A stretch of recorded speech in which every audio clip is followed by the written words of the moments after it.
Hi, this is Chris Ruisi, and thanks for visiting with me today and allowing me to discuss with you one of my presentations, Leading a Strategic Refocus.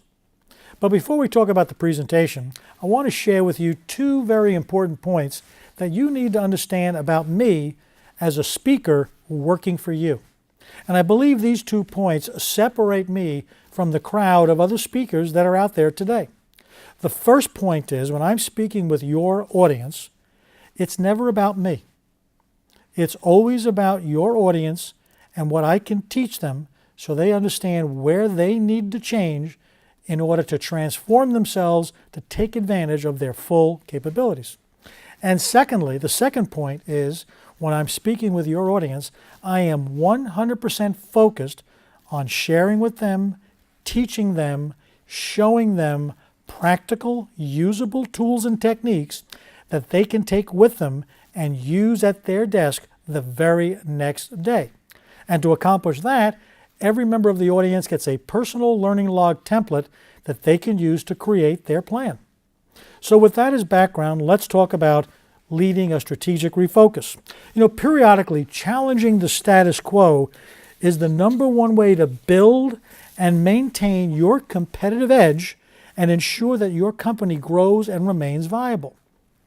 There's that old expression, if it ain't broke, don't fix it. Well, my take on that expression is, if it ain't broke, you better check it.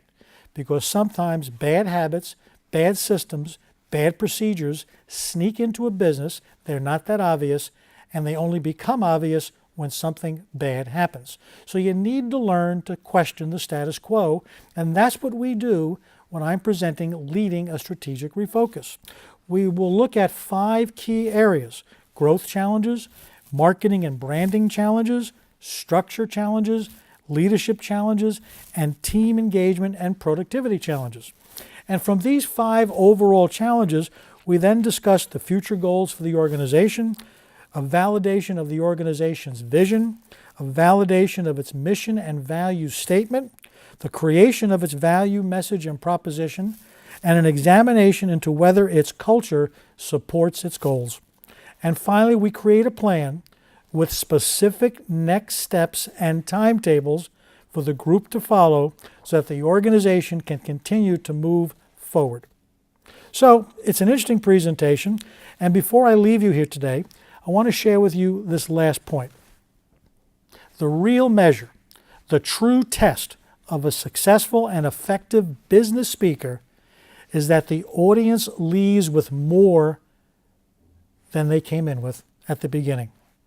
And that's what I try to do in my presentations: provide useful, usable tactics and procedures that make a difference in an individual's performance. But don't listen to me. The comments on my website from the various audiences that I've spoken to all support that they get more than they thought they would get, and they left with usable techniques. So I want to thank you for your time. If you have any questions, feel free to email me at chris@chrisruisi.com or to call me at 732-275-9222. Thanks for your time.